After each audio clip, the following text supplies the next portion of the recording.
Welcome to another episode of my podcast, That's Fine With Me. Today we're going to be talking about two very important topics. The first one, I'm going to give you an update on the Leak Labs and their first ever launch, 001 launch. And the second one, we're going to talk about Biotech. So if you're interested, timestamps are going to be down in the description box and you can choose which topic is your favorite. Real quick, the updates, they're quite, I would say, predictable. A lot of the times people were up to some new products and innovation as lipstick lesbians actually boldly announced in their PR campaign. And the second part of people were like, what is the innovation in this process? And let's talk real quick about some, benefits and some problems that I see as just a makeup lover. I did not review this product. I just want to put this straight away, but I did actually go through a lot of different reviews where people were talking about advantages and disadvantages. And of course, I checked out their official website and I checked out their official announcement in their first ever review. So is it a revolutionary product? I would say it's not, because it doesn't solve some crazy problem. Is it something that we've never seen on the market? I would say no. This is basically polymer, which is infused in some shimmers, which is given this gel consistency. And that is the main reason why it can be stored in different containers, but at the same time, you can carry this around and it's not going to break. Is it revolutionary? I don't really think so. I was expecting to see some matte formulas, and I thought there were going to be some matte formulas, but when they released 4 shades with shimmers, there's no innovation. I would most definitely use my shimmers with wet brushes, or I'm going to use some fix and spray to make sure that it's going to give me the most pigment out of it. You can use it dry, but it's not very pigmented. It's very, very soft pigment, I'd say. And at the same time, if you really need a maximum pigment, you could always go with a fix and spray. And what is so revolutionary about that? Nothing. There's definitely nothing revolutionary about the formulation, because you can either get this in a gel or you can get it as some real shimmery eyeshadows that you can use with wet brush. The second point that I really want to address is practical aspect. It's definitely very practical, because in case of gel formulas, you can carry this around and most likely it's not going to break if you get this anywhere else. But as for shimmers and dry formulas, you can break it easily. This is an issue that I've been having for a long period of time. That is the main reason why practically it's very important to carry something around that's not going to break. Is it solving any issue in the makeup industry? And I would say that is a yes and a no. It does solve an issue that maybe a lot of the times gel formulas, they dry out pretty quickly. And especially if you have a lot of different products, a year, maybe year and a half, and most of your gel formulas or eyeliners, they're just going to be dry. That is the main reason why it's really good to have something that you can wet with additional fix and spray or water and just apply over the lid. I love the fact that they can get this straight over the lid and it's going to blend easily and it's going to look like a gel formula eyeliner. But at the same time, you can use it as a dry formula also, but it's not very pigmented. That is the main reason why I wouldn't recommend to use it with dry pigmentation, maybe only as a highlighter, because you don't really get too much, but you get enough to have glazed effect. And as for the no option, you can actually use your gel formula or you can carry around your eyeshadows.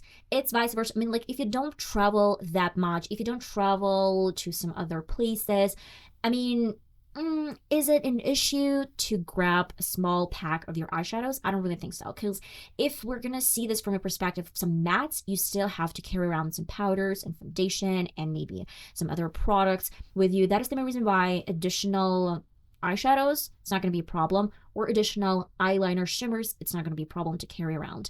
That is the main reason why it's not solving an issue if it's not an issue for you, or it's solving an issue if it's an issue for you guys. I hope it's more or less clear. And now let's break down some cost, and that is definitely pretty expensive. I would say you get only 4 different colors. Most of them are shimmers. Not even most, all of them are shimmers.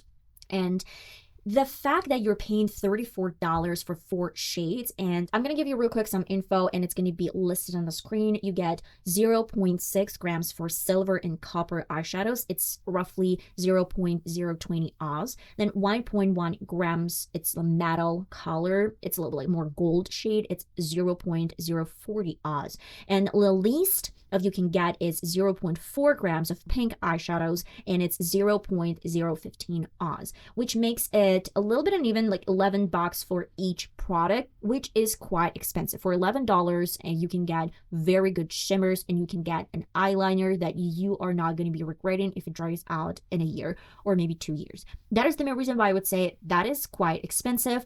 but this is your choice which product you're going to invest your money in. I mean, if you really want to play around, yeah, that is a nice thing. But for me, I wouldn't invest my money into this particular product. I think that the entire concept of Leak Labs is unique and great. And I'm going to stand by these words that I mentioned this in the previous video.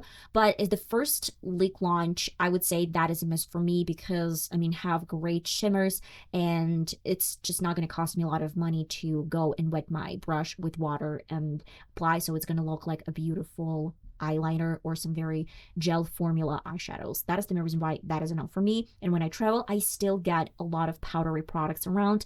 Maybe if they're going to create in the future certain, I guess, formulas for powders, but I mean, how are you going to use powders? Because just transferring this over entire face might be a little bit too much, or it's not going to be pigmented enough. I mean, it's pretty harsh. That is the main reason why. For me, that's a no for now. Maybe in the future, they're still going to work on formulation, but for now, that's a no. Okay, and now we're going to move to my second section of this podcast, which is biotech. And I was like, what is biotech? I keep seeing this word everywhere over and over again, and especially in some skincare products. And I was like, what is it? So I couldn't find any information, any suitable information to understand. But roughly, I would say this is a combination of words, biology, and then technology, which is combined, and you get biotech. This is an application of science and engineer into biology, and that is the main reason why you can extract certain cells from human or animal bodies and then create a sustainable cell formulation into the labs. So if you're like, still, what is it? Let's dive deeper. Okay, this way allows to create new medicine, it allows to create new vaccines, and especially it's genetically modified products, or GMO, which is most of the time going to get this scary look of people, because we do know from a very early age that GMO is not a good thing, especially at least if you use it as your food, because they're changing the genetics of a product and they're infusing this with some new cells, with some new scientific research and whatsoever, and in the long run we have no idea how it's gonna benefit or it's not gonna benefit our bodies and our health in general. Biotech is not, I would say, described in most of descriptions in some products, because people are a little bit scared of GMO, and specifically people are scared if there's something that is not natural. That is the main reason why this is a questionable choice. But let's talk and go deeper a little bit into biotech in general. So this is applied across 5 main sectors. The first one is human, which is marked as red. Then we have environmental, which is gray. Industrial, white. Animal is blue. And plant, you kind of guess it, it's green. What they're doing, they're getting, for example, plant cells. They're extracting these plant cells and they are getting this into the labs. And if it can be compared to some yeast. I mean, yeast, this is wild, or bacteria. Like, it's really hard to predict what it's going to happen with yeast because this is quite unpredictable. And for example, you've probably ever had a situation, maybe you didn't bake, I don't know, but you might know situations where people were baking, and it really happened to me, and I opened some yeast and they were too old or they were exposed to the air, and that was the main reason why they didn't perform well, and my bread was really dense and it didn't rise properly. So when you're creating this type of yeast or bacteria in the lab, you get more stable results, and it's so much easier to predict the outcome. That is the main reason why biotech is so important right now, because a lot of the time labs, they can guarantee that it's going to give you over and over the same results, where with like certain products that are added to the moisturizer or creams or maybe even some food, it's really hard to predict if this is not generated in the lab. So it's just a raw product that is injected in some formulas. Then we're going to talk real quick about why lab they grow these alternatives. And most likely it's related to peptides and collagen, especially in skincare routine. But the main idea is that you're not testing products on animals. So it's vegan, it's 100% vegan, and it's cruelty free. Another really important, I guess, message to get out there is specifically plants. There's some certain rare plants that are in the red book, or at least they're endangered. And this is the main idea why this is reducing the environmental impact.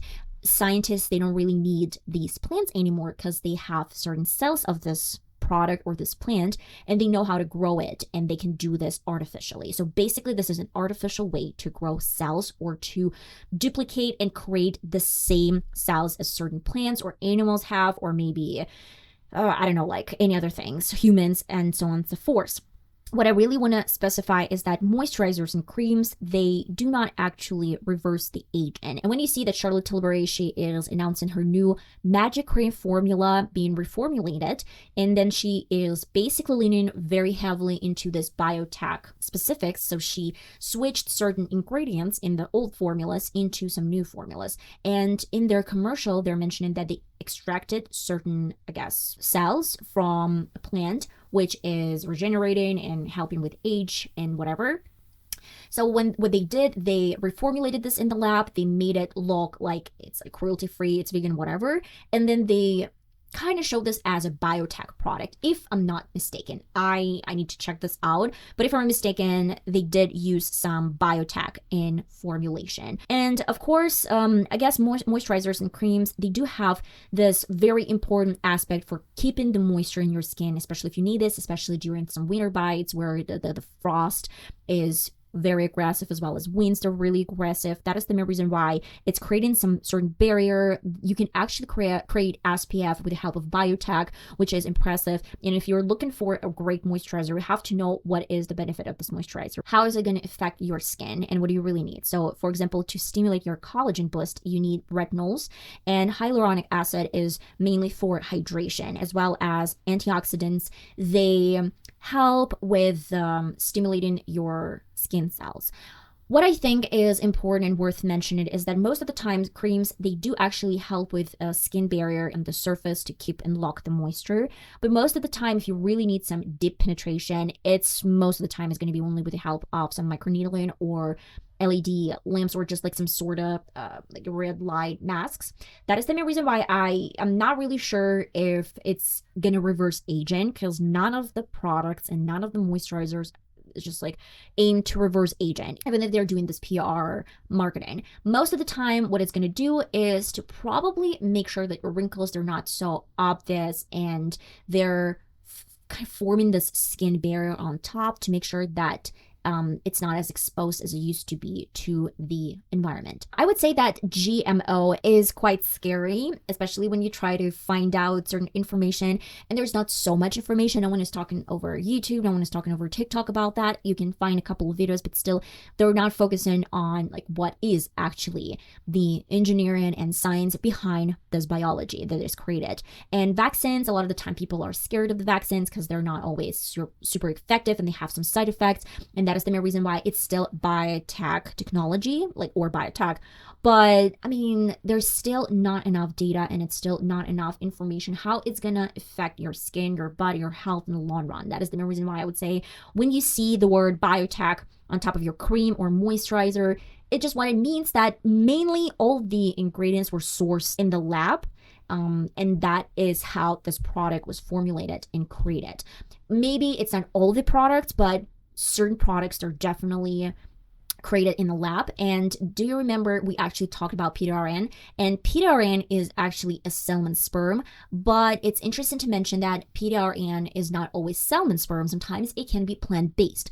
Basically, it's biotech product. So what they did, they grabbed salmon sperm, which I'm pretty much sure is not as much as the products are released over and over again, and they created the lab version of the salmon sperm, or maybe plant cells or whatever, and they made sure that it duplicated the version of a salmon sperm, and they created the formula based on salmon sperm, but it's not salmon. And another really interesting question that I have, when Michaela mentioned that it's vegan and it's cruelty free, I would say it might be actually vegan because they didn't specify that it was salmon in particular, and then they didn't specify how did they actually get the cells. So maybe they didn't use actual salmon. They might have used some standard cells that were extracted, and they could grow this in the lab. So yeah, basically it had nothing to do with actual animal, and it had nothing to do with not being vegan. But I guess just took this off because it's so much easier to take off certain information from the website than to clarify certain points. That is the main reason why. I don't know if it's true or not. I mean, specifically about PDRN and Michaela's product. Maybe you might enlighten me in the comment section. What do you think, guys? Is it actually vegan, or they just didn't really want to make it public? Where was it grown? Because this PDRN could be more than GMO. why not? Or it can be plant-based GMO. I love you all so much, and I'll see you in my next podcast. That's fine with me. And if you have any suggestion, let me know. We're going to talk about that in my future video. Love you all. Bye-bye.